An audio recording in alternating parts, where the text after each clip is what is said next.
co to minimum, to czy to maksimum udało się wycisnąć i tak dalej, i tak dalej. Ten sukces był niesamowity, bo nagle oni zaprosili na salon robotników, związkowców i tak dalej, zaczęli z nimi rozmawiać. Wiemy, że to było coś za coś, prawda? Wy nam tak to jest, zostawiacie, my oddajemy władzę, a my wam oddajemy dostęp do pieniędzy, do środków.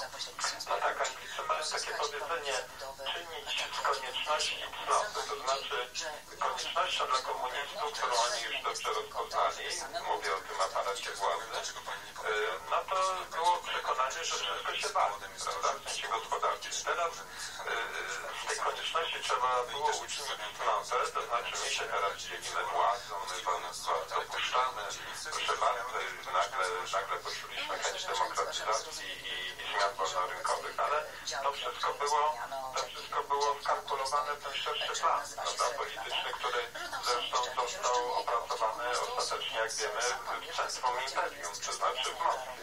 Znaczy próba kontrolowanego oddawania władzy, ale tak jak Francuzi mówią, prawda, że musi się wszystko zmienić, żeby wszystko pozostało po staremu. I taka była istota tego manewru, prawda?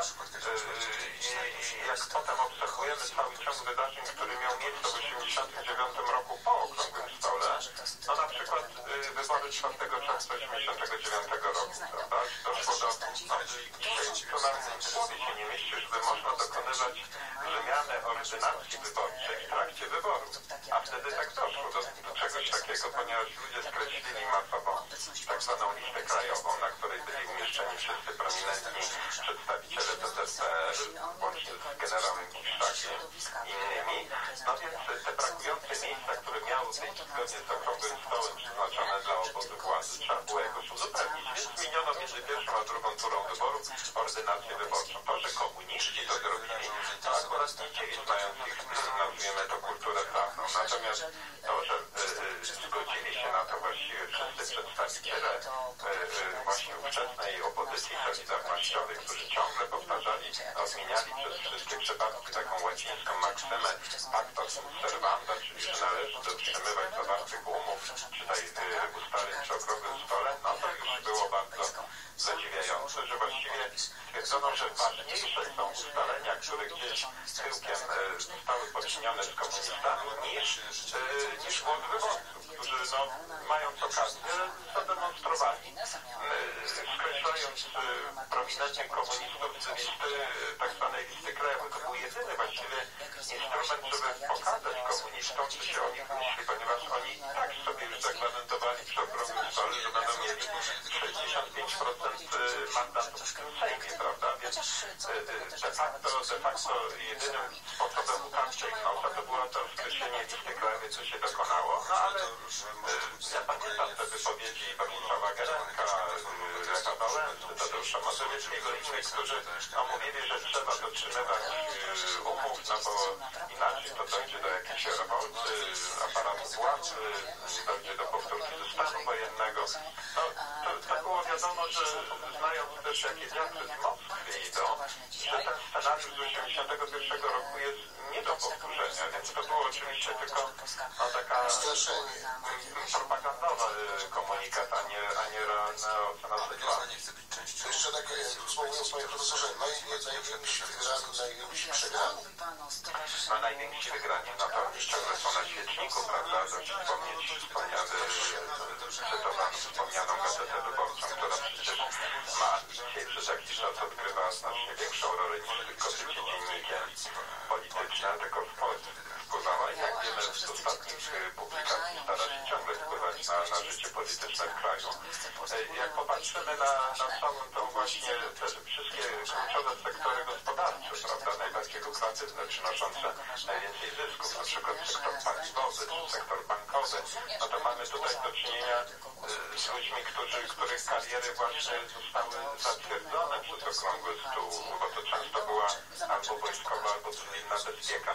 Więc tu mamy do czynienia rzeczywiście z tym, co było istotą tej tak zwanej, w cudzysłowie, polskiej transformacji. Znaczy tego właśnie, że budowano kapitalizm dla nielicznych i ciągle do tych samych. To, co się udało więcej ponad to uzyskać, to co przełamano tą logikę, czy powstano właśnie wbrew Okrągłemu Stołowi. To był wysiłek właśnie tych tak zwanych zwykłych Polaków, którzy swoją aktywnością i polityczną, i gospodarczą, i kulturalną, i organizując się oddolnie, a właśnie wystąpili, wzięli sprawy w swoje ręce i wystąpili w ten sposób przeciwko tej logice Okrągłego Stołu. Mało kto dzisiaj jeszcze pamięta, że przecież nawet życie polityczne tej nowej trzeciej RP miało być reglamentowane, no bo były plany stworzenia takiej jednolitej monopartii solidarnościowej na bazie tak zwanych komitetów obywatelskich. O tym też pisano przecież pod koniec 1989 roku na łamach Gazety Wyborczej, więc to, co się w Polsce udało dobrego osiągnąć w 1989 roku, to nie dzięki Okrągłemu Stołowi, tylko wbrew Okrągłemu Stołowi. Tak to wyglądało w takim skrócie, ale bardzo przedstawił tamtą sytuację 10 lat temu, będącą pan profesor Grzegorz Kucharczyk z Poznania, historii. Pan, dziękujemy bardzo za rozmowę, panie profesorze. Bardzo dziękuję z panem Bogiem. Z panem Bogiem do kolejnego spotkania na antenie, czy także w studio radiowej. Dziękujemy za tą wypowiedź.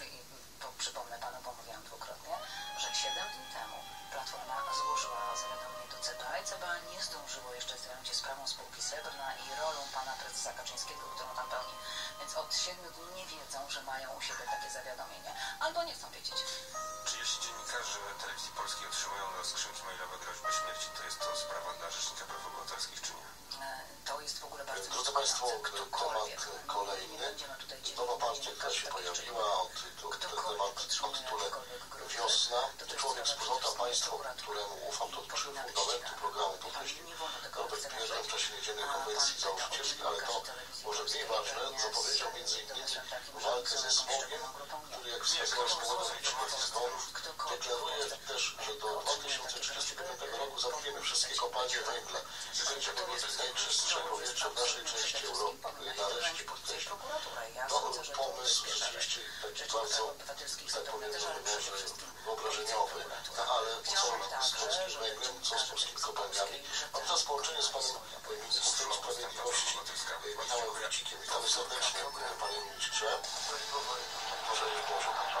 Tak poprosił o rozmowę nie dlatego jeszcze, że jest pan ministrem sprawiedliwości przede wszystkim, ale wiceministrem, ale że pochodzi pan ze Śląska, był pan posłem ziemi śląskiej, samorządowcem od lat. No i właśnie tego typu pomysły. No jak pan w ogóle ocenia? Czy je można w ogóle oceniać i komentować, czy to po prostu jest, jak to mówią, czysty populizm? No to jest czysty populizm ojcze i można powiedzieć, że rozmawiają te propozycje. Tak jak pan Biedroń mówi, że będzie Polska miała najczystsze powietrze w tej części Europy. Ja wiedział, że powinien przemieszczać się na granic. Mówię to dlatego, że akurat na studiach napisałem pracę dotyczącą bezpieczeństwa ekologicznego i zacząłem tak parałem tą tematyką tego pomysły tą rozmawiającą. Mówi człowiek, mówi wspólnota, to tak, żeby wyjaśnić tylko człowiekowi nisko wspólnościach. To było też takiego przerządu błędnego, chociażby propozycja Wolfina szokująca wręcz walkę z Kościołem, bo wiem, że to jest jeden z takich najważniejszych punktów pana Biedronia. Sama nazwa w ogóle ciekawa, wiosna. Wiosna oznacza, że coś się rodzi się życie, a to jest partia, gdzie właśnie to życie ma być niszczone, między innymi przez te propozycje aborcyjne. Jest to tak tylko na marginesie. Natomiast pojawia się wątek nowy.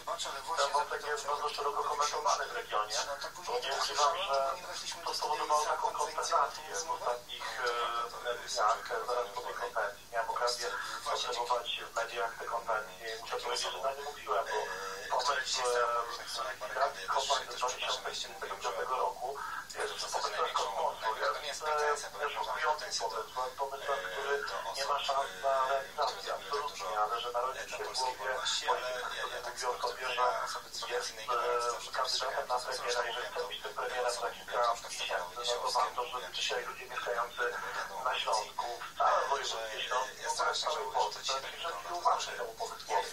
Otóż pan przewodniczący Biedroń proponuje likwidację kopalń, wszystkich kopalń do 2035 roku, czyli w bardzo krótkim czasie. To oznacza, szanowni państwo, że pracę uznanie to najmniej 80 tysięcy osób, więcej niż 80 jest dosyć zatrudniony dzisiaj węgla kamiennego. Natomiast trzeba pamiętać też o tym, że każde miejsce kopalnia generuje kolejny kilka, 3-4 czasem 5 miejsc. Rozmawiano o skali programu sięgających kilkuset tysięcy tak naprawdę miejsc pracy. To jest spadek nie tylko kopalnia, to jest spadek wielu przedsiębiorstw.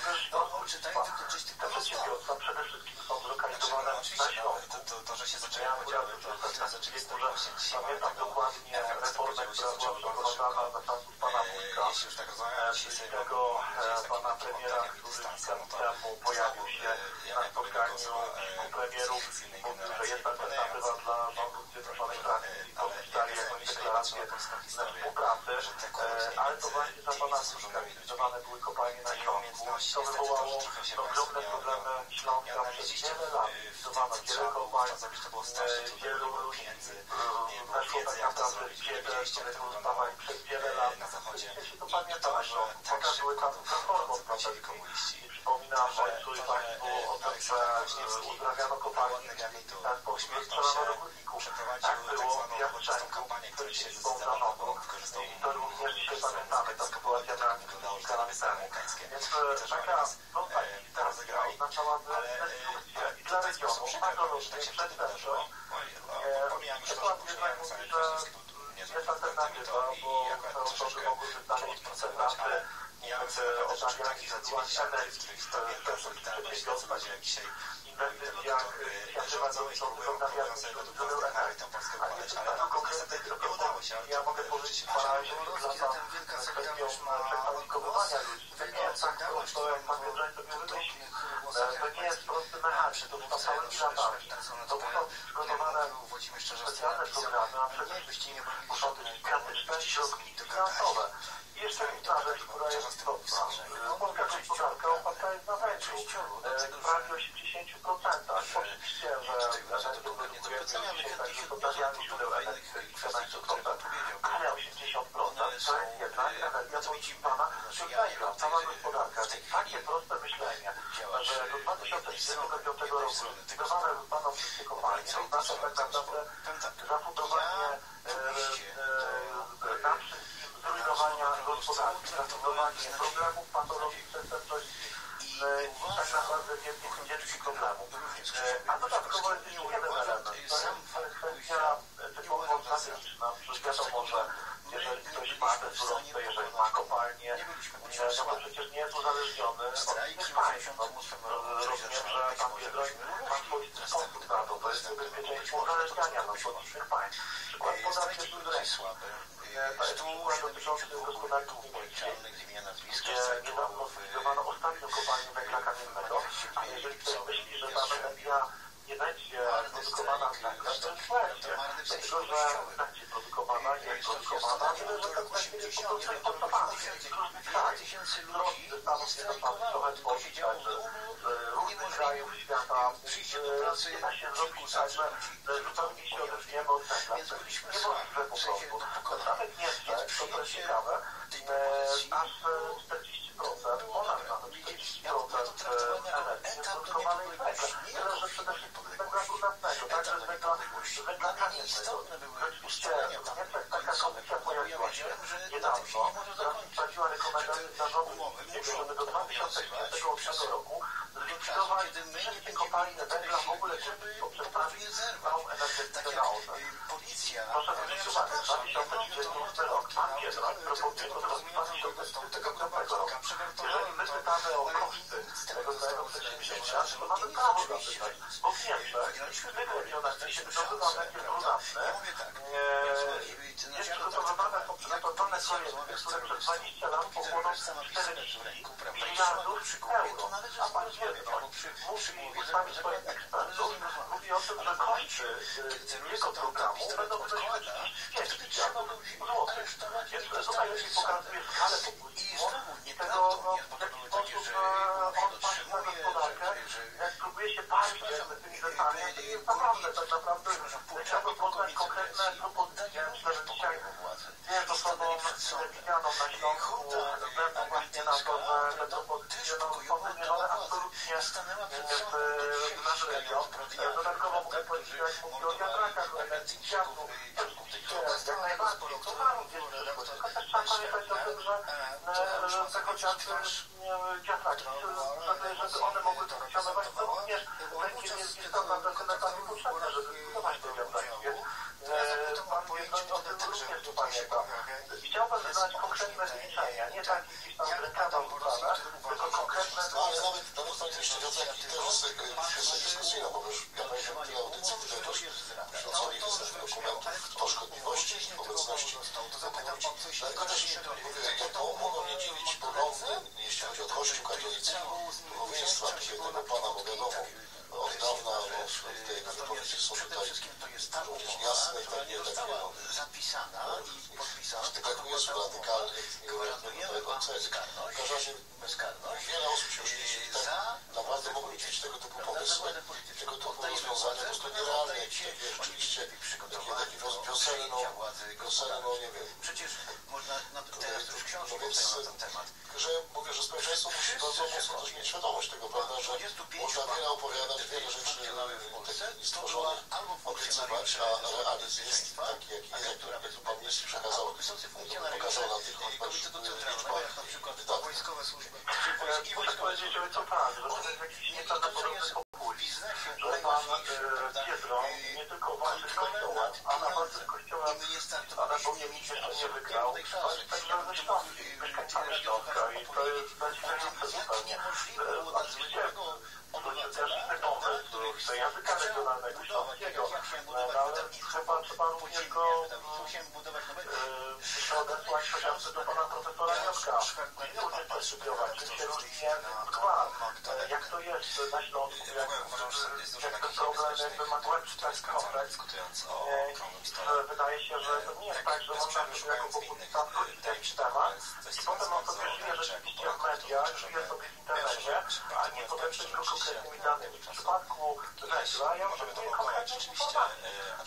Ile to będzie kosztowało? Jak on to chce zrobić? Gdzie ludzie mają znaleźć pracę? Bo nie chcę, żeby w moim regionie znowu był problem patologii, przestępczości, górnicy, którzy są zaniepokojeni co bardzo tymi pomysłami. Wczoraj byli u mnie wnioskowcy z Jóra, rozmawialiśmy o różnych sprawach dotyczących Śląska i poruszony został również temat dotyczący pana Biedronia, jego pomysłów na Śląsk. Burmistrz się pukają w głowę, nie tylko burmistrza, ale przedstawiciele innych branż. Przecież my to doskonale czujemy, że to po prostu nie ma takiej możliwości, żeby zrealizować. Oczywiście nie chodzi o to, że całe życie będzie się wydobywało węgiel, nikt się nie odejdzie od węgla, bo przecież wiadomo, że my staramy się walczyć też ogniem, ale to oczywiste, że u nas coraz większy procent jest pozyskiwania energii z odnawialnych źródeł energii. To jest rzecz oczywista, ale wszystko musi mieć ręce i nogi. Nie można sobie rzucić na konwencję do 2035 roku, że likwiduje wszystkie kopalnie, bo ktoś nie ma wyobrażenia, ktoś, kto chce zostać premierem, jak daleko idące skutki społeczne są, skutki ekonomiczne. Wobec tego oczekujemy bardzo konkretnych informacji o danych, na jakich opiera się pan Biedroń. Mówię, to oznaczało, że rzeczywiście by było możliwość likwidowane niż większe, nie całe lata do czegoś takiego się przygotowywały. I powiem nawet więcej, że oni wcale nie likwidowali elektrowni, które się produkuje elektrowni węglowych. Oni tego nie zrobili. To jest najciekawsze, że zamknęli kopalnie węgla, nie likwidowali takich elektrowni. Dlaczego? No bo są po prostu ludzie, którzy patrzą również na przyszłość. Trzeba podchodzić do tego strategicznie. A węgiel jest elementem pewnej strategii, jest elementem zapewniającym nam bezpieczeństwo. No niestety, pan Biedroń ma takie spojrzenie na politykę, jaką ma, może nam coś, ale ludziom trzeba to wyjaśniać, a jego pytać na spotkania, bo chcemy konkretne to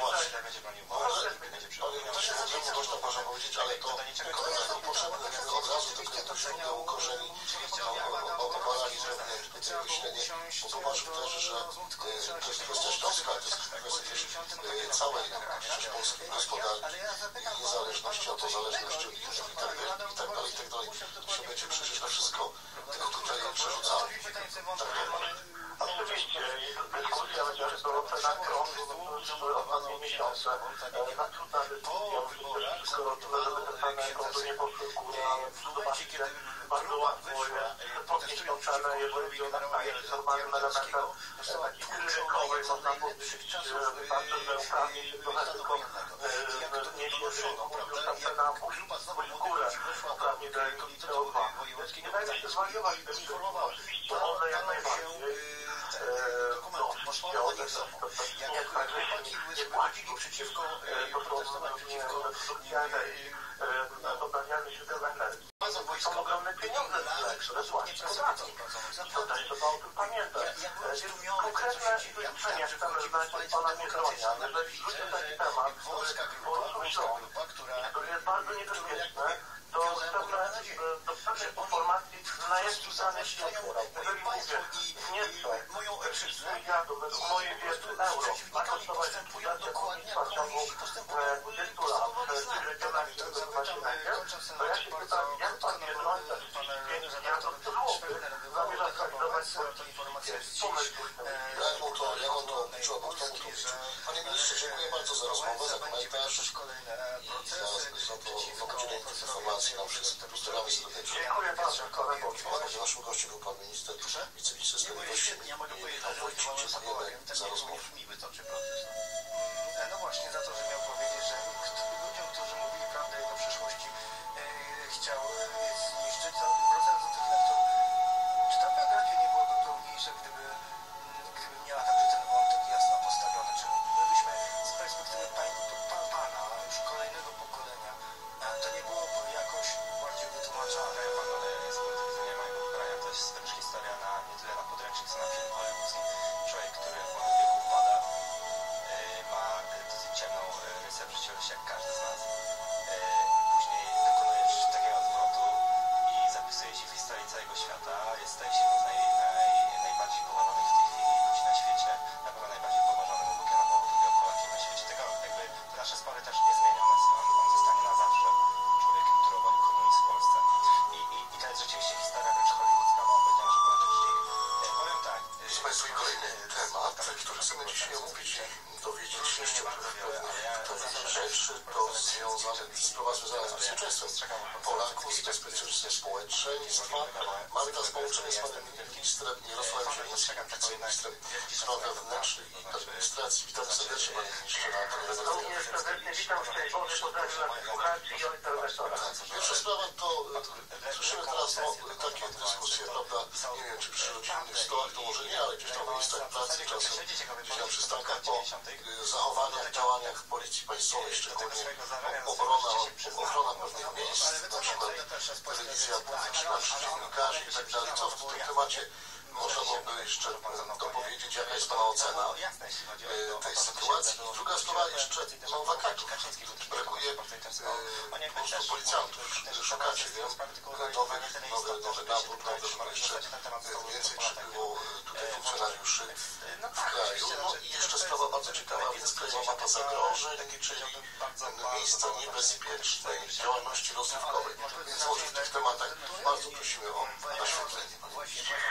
Zadaniem policji jest zapewnienie bezpieczeństwa wszystkim obywatelom, a w dzisiejszym świecie, jak to powiedzieć, nie jest to zadanie tak łatwe. A mimo to Polska jest krajem bezpiecznym, dużo bezpieczniejszym niż sąsiednie kraje. Z różnych względów, przede wszystkim w ostatnim czasie z dwóch powodów. Po pierwsze mamy sprawną, coraz lepiej działającą policję, coraz lepiej wyposażoną, realizujemy program modernizacji służb mundurowych, przy tym w policji kupujemy nowoczesne wyposażenie, uzbrojenie, nowoczesny sprzęt, inwestujemy w infrastrukturę, budujemy nowe komendy, posterunki policji, komisariaty, remontujemy istniejące, odtwarzamy polikwidowane wcześniej masowo przez koalicję do posterunki policji w mniejszych miejscowościach.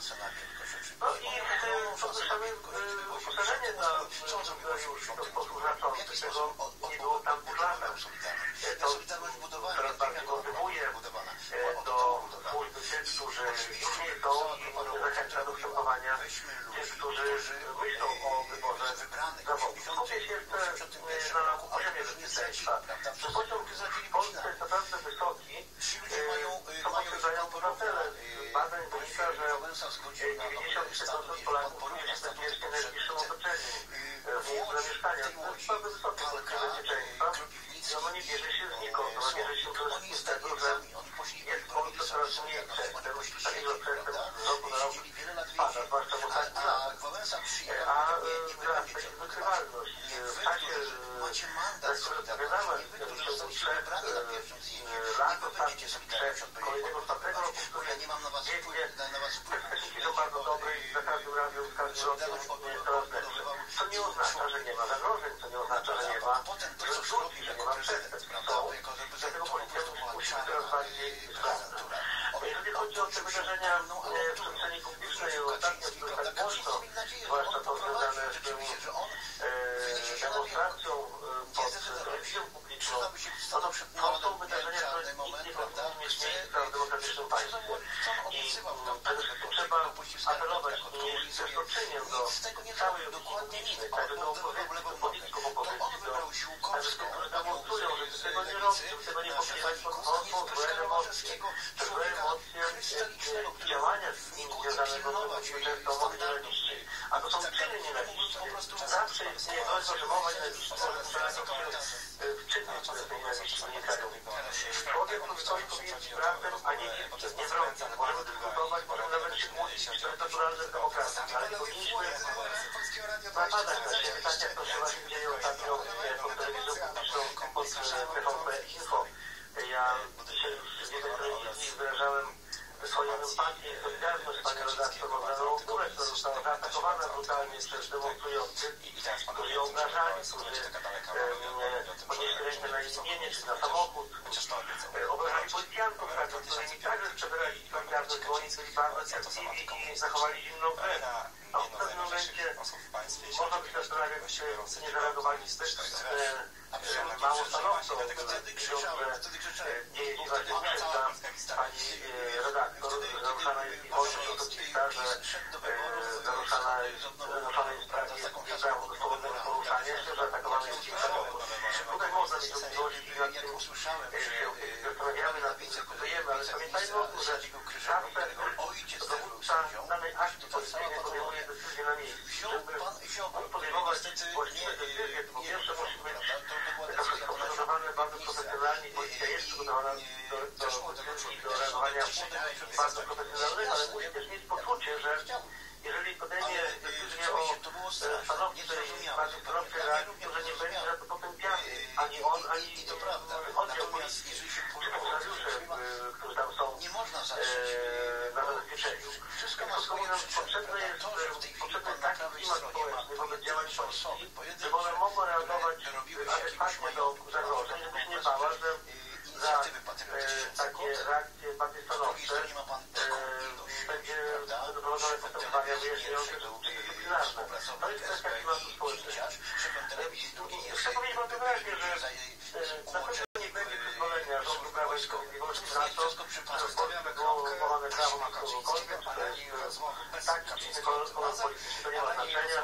Dzisiaj właśnie ludzie związani z opozycją pozaparlamentarną i parlamentarną, niestety właśnie podejmują takie działania, które można określić jako podważanie reguł demokracji, no bo czymże jest uniemożliwianie pracy dziennikarce jednej telewizji publicznej w tym przypadku.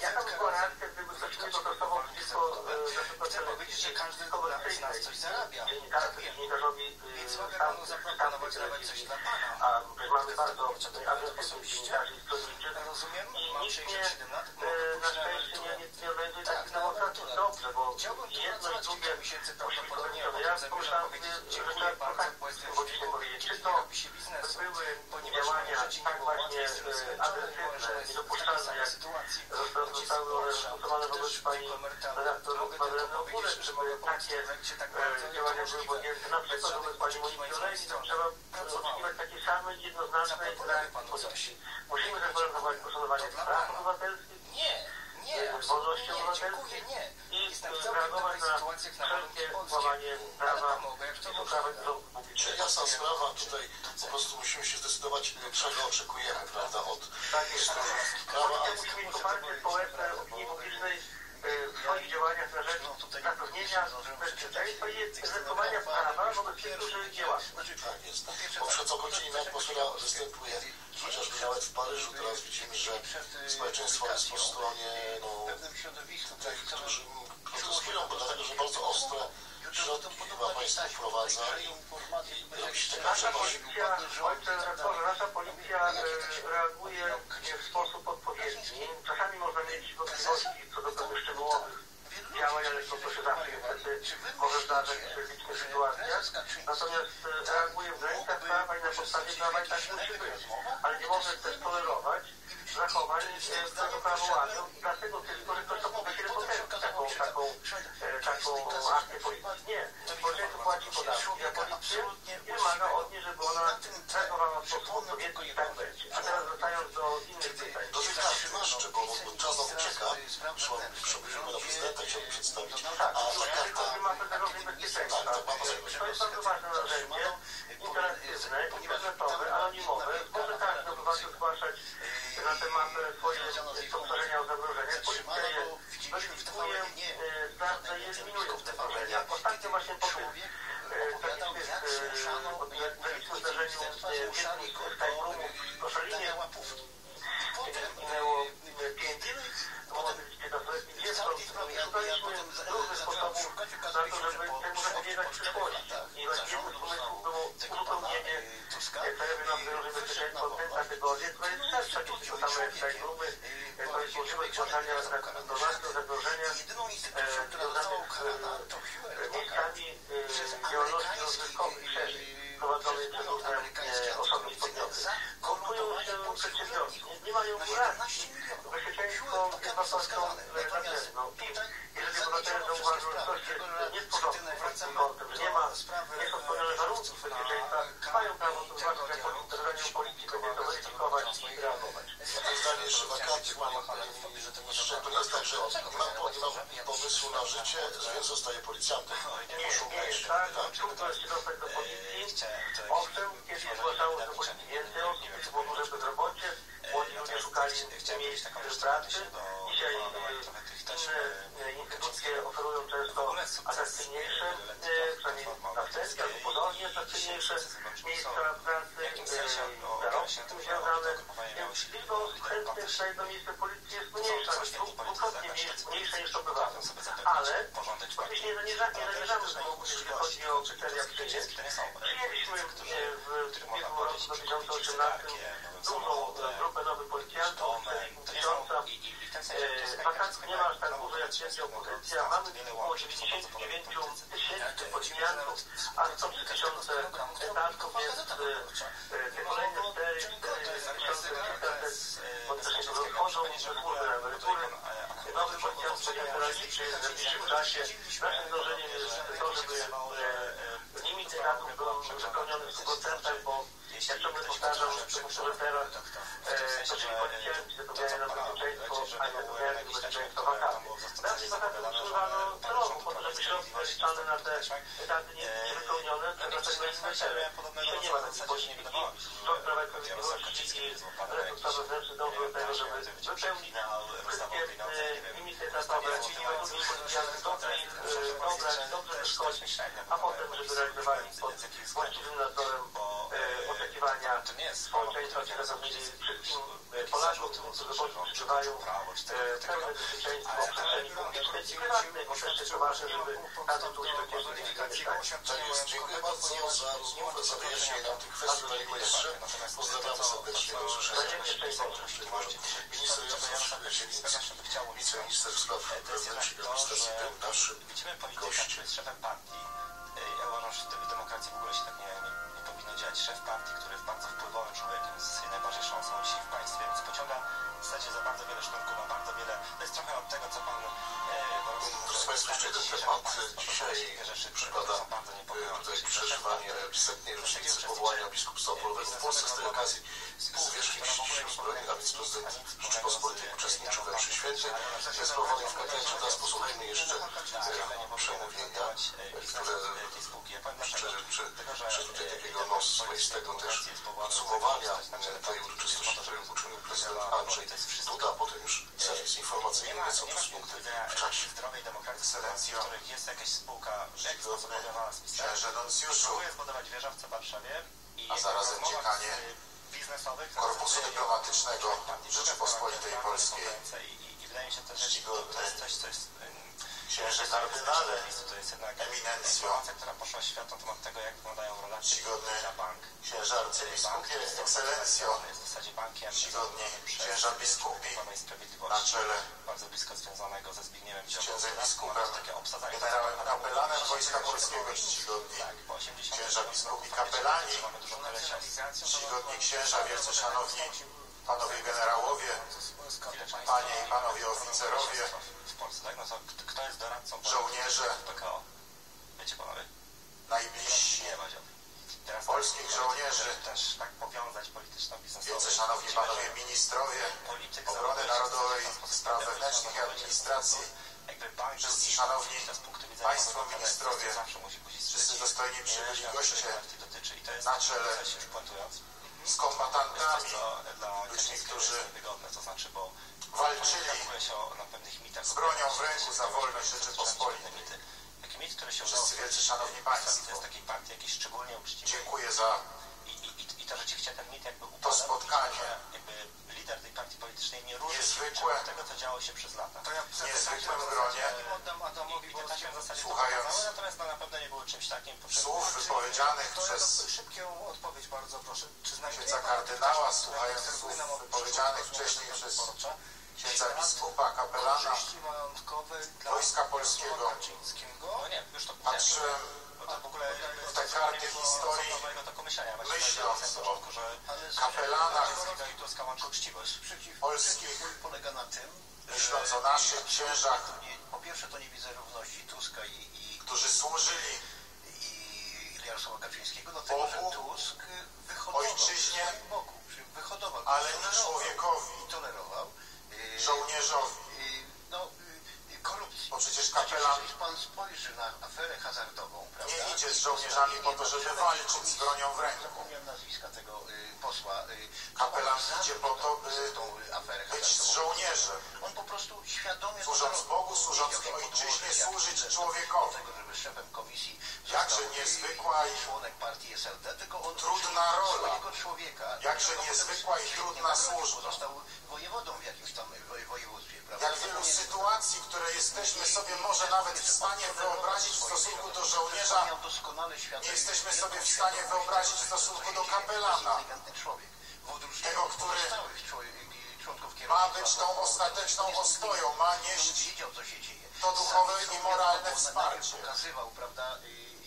Jakże trudno musi być słuchać spowiedzi żołnierza na froncie, On po prostu to tolerował. który przecież mówi często rzeczy straszne. Nie toleruje, to jest po pierwsze. Jakiś ciężar moralny To nie można tak trzeba w sobie nieść. wyjąć taki model teoretyczny. Jakże wiele trzeba modlić, To powinno być, a co nie. ale z drugiej strony trzeba iść z żołnierzem do walki. Wszystkie banki Trzeba stać były opanowane przez pod kulami, albo przez WSI, albo że wspomnę choćby to jest niezbędne. wielką, symboliczną, legendarną postać księdza Ignacego Skorupki, Nie pokazał żadnej innej twarzy. który poległ pod Warszawą na linii frontu, pełniąc swoją kapłańską posługę wobec żołnierzy. Ja jestem członkiem. Ale przecież nikt sobie nie wyobraża, Jestem członkiem. Nie da że kapelan może powiedzieć, że się boi. to, co mówił przecież obecny. Ale przecież nikt sobie nie wyobraża, że kapelan mógłby powiedzieć do żołnierzy: słuchajcie, boję się, nie pójdę z wami. 6 wiesz, prawda? A im nie da. Nikt sobie nawet nie wyobraża, że kapelan mógłby odmówić żołnierzom Ten posług. system korupcjogenny, kiedy urzędnik nikt sobie nie wyobraża chyba tego, że kapelan w najtrudniejszej sytuacji, kiedy żołnierze stoją i mówią, będziemy walczyć do końca, idziemy na śmierć, mówi, to ja, panowie, zostawiam was. Plany zagospodarowania miast Służy Bogu, 96 ojczyźnie, miało być wiadomo co, gdzie można. żołnierzy. 96 mamy 2019, stawiamy Taka jest rola jedno kapelana. zdanie Adam Borowski. Ja tylko przypomnę jedną Ale rzecz. przecież nikt sobie chyba nie wyobraża tego, że kapelan może odmówić i powiedzieć, że nie pojadę do tej kobiety, której mąż zginął, Prawda, srebrną, to ja bym chciał znaleźć po taką to, żeby ją która ma jedną, jedyną wesprzeć i być z nią w tamtej chwili, kiedy usłyszy, że straciła Ja robię swojego ukochanego. Srebrna, jak i inne spółki. I chyba nikt sobie nie wyobraża Likwidacyjne. prawdziwie polskiego wojska który zasiadał bez polskiego kapelana, i zresztą nie tylko Srebrna, tylko Srebrna bez przetrwała. księdza, bez tego, kto Będziemy patrzeć na rozwój tej sytuacji. daje duchowe Miejmy wsparcie. nadzieję, że jutro zobaczymy To jest w kolejne jakimś sensie taśmy na łamach gazety. tym przedstawicielem opatrzności, Nieoczywista, ale przykuła moją uwagę. do którego można Chciałbym, pójść. żebyście Do tego odnieśli premier Mateusz Można się Morawiecki, zwierzyć który mówił właśnie o uczciwości z najtrudniejszych rzeczy, z największych wszystkich kłopotów i uzyskać serwisach wsparcie, nagranych dziś przez który zawsze powie gazetę idź wyborczą i opublikowanych. czyń swoją Powiedział powinność, też tak. zgodnie z przysięgą, którą złożyłeś. I pamiętaj o drugim człowieku. Sklepy rodzinne, przede wszystkim na ludzi. Że Jakie są ich preferencje? z całego serca W najbliższym czasie zapadają decyzje księdzu związane z tematem, arcybiskupowi, określał premier Mateusz księdzu Morawiecki, biskupowi, wtórowała mu generałom, kapelanom Wojska Polskiego która mówiła, i wszystkim księżom biskupom kapelanom danych nie zmienia się i wszystkim w księżom, tu mamy pewne którzy niosą tą dane, tak, posługę żołnierzom i funkcjonariuszom z całego serca to podziękować. oznacza, że solidarność zwłaszcza Na wasze ręce, pana także przez ręce konflikt i ten protest, który już dziś księdza arcybiskupa Nuncjusza, zanadrza teraz nabierze nowej siły, a rząd Prawa i Sprawiedliwości, który jest Solidarności bardzo silnie wszystkich polskich żołnierzy jako najwyższy zwierzchnik sił zbrojnych, ale wojnę, Adam po prostu w imieniu Polaków, tych, Mam nadzieję, że nie pójdzie. na których straży bezpieczeństwa na co dzień polski żołnierz stoi. No, Przez całego serca podziękować za taką właśnie bo ja jestem waszą posługę. pełnym zwolennikiem wolnego, prawda? Nie uważam, że ja Inni sobie nie wyobrażamy, że mogłaby być. handlować, znaczy kupować w niedzielę. Ja bym chciał, żeby wszyscy mogli ten czas spędzać z rodziną. Ja rozumiem, że mnóstwo jest to wygodne I służyć do samego końca. mogą chcieć handlować. Natomiast Za to wam dziękuję z całego serca. tak jest, prawda, sam I chciałem wam życzyć, załatwić. W Niemczech tak jest, żebyście zawsze po prostu należy, nawet jeśli są w mniejszości. Natomiast mieli mam to nadzieję, wsparcie na taki pragmatyzm Ducha Świętego i wielką siłę i moc Ducha Świętego w sobie, żeby służyć polskim żołnierzom i ich rodzinom jak najlepiej. Żeby być kapelanami polskich żołnierzy polskiego wojska w najpełniejszym możliwym tego słowa znaczeniu, nawiązując do najlepszych tradycji. Tych 100 lat tamtego pamiętnego 1919 roku, kiedy na powrót powstał ordynariat polowy i przez wszystkie te lata, kiedy polski ksiądz przy polskich żołnierzach był, czy to jako proboszcz parafii, służył partyzantom, czy jako ten przy regularnym wojsku szef, czy wreszcie służył funkcjonariuszom tej służby jak najlepszej, dającej także osobistą satysfakcję. Z całego serca wam życzę jeszcze raz, dziękując za opiekę nad polskimi żołnierzami, za opiekę nad nami. Pan Bóg i Matka Najświętsza zawsze także realizacji tej ustawy tak ekscelencje i księży handlu w niedzielę, to i ojców rozejście się? ma w swojej opiece. Znaczy to jest problem. Szczęść Boże wszystkim Co z tym zrobić? Ten głos, który przyspiął cały życiu wspólnota jazdy, ale sądzę, że tak jak Pana nam sądzi dzisiaj wielu wyborców PiS-u, życzę ten argument, żeby Pan wskazuje na pragmatyzm na solidarności. Troszkę tego nie rozumiem, bo w zasadzie ten pragmatyzm oznacza w tej sytuacji utratę honoru i twarzy.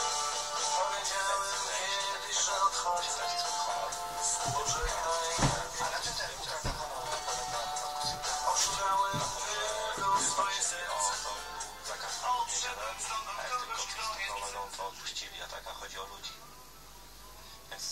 Więc powiem szczerze, pragmatyzm, znaczy solidarność, którą się bardzo często nie zgadzam, bo jestem przeciwnikiem tego zakazu, natomiast z punktu widzenia solidarności, która od kilku lat powtarza nam i od wielu lat nam powtarza, że to jest pogwałcenie podstawowych praw pracowniczych, to, że zmusza się ludzi do pracy w niedzielę.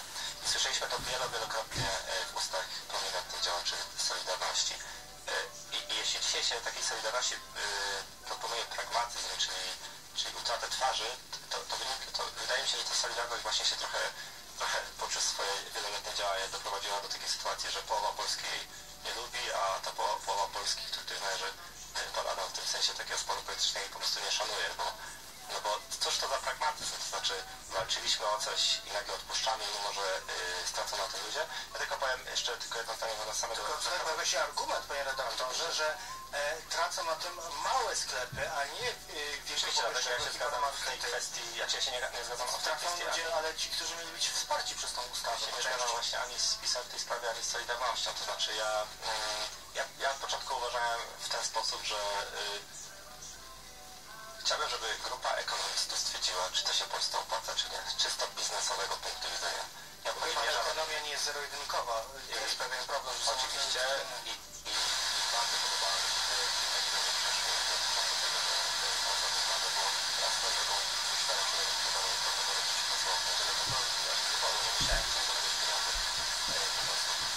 wydaje mi się czymś bardzo zmuszanie pracownika, wydaje mi się czymś banalnym po prostu przygotowanie takiej ustawy bez znaczenia, czy ona będzie dobra ekonomicznie, czy nie, i zakaz kompletny handlu w niedzielę.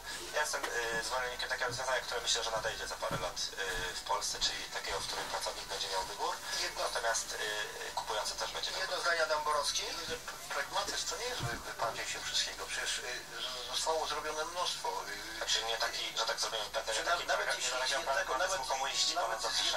nawet jeśli się zrezygnuje z jednego, albo z niecałkowitego wypełnienia tego postulatu, nawet jeśli się zrezygnuje, to przecież trzeba mieć perspektywę, co nas czeka. To jest dokładnie tak argumentuje Lech Wałęsa okrągły. Nie. Bardzo panom dziękuję. Janusz Szwertner, Onet.pl. Dziękuję bardzo. I Adam Borowski, Gazeta Polska. Dziękuję bardzo. Powtórka programu. Autopromocja. Sobota, godzina 18:06 to czas, kiedy każdego tygodnia na antenie Polskiego Radia 24 w godzinnej debacie będziemy rozmawiać o sprawach społecznych i gospodarczych. Eksperci, przedstawiciele świata polityki, parlamentarzyści analizujący bieżące wydarzenia, które chcemy czy nie, na co dzień i od święta interesują każdego. Zdrowie, rynek pracy, płace, nauka, emerytury czy prowadzenie własnej firmy. A wszystko tak z punktu widzenia decyzji na górze, jak i tych regionalnych najbliżej nas. Sobota 18:06, Anna Grałowska. Zapraszam. Autopromocja.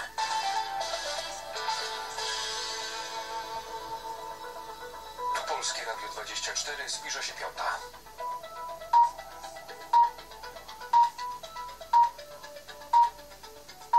Czas na informacje.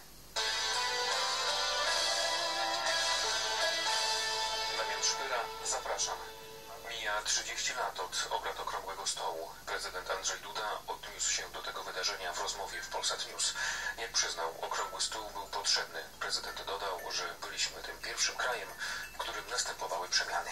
Mur berliński runął, bo Polska dała temu początek i możemy to dzisiaj śmiało mówić, to jest fakt i to jest prawda. Z okazji 30-lecia tego wydarzenia dziś dla zwiedzających zostanie udostępniona sala kolumnowa Pałacu Prezydenckiego. Ustawiono tam historyczny stół, przy którym rozmowy plenarne prowadzili przedstawiciele władz PRL i opozycji demokratycznej.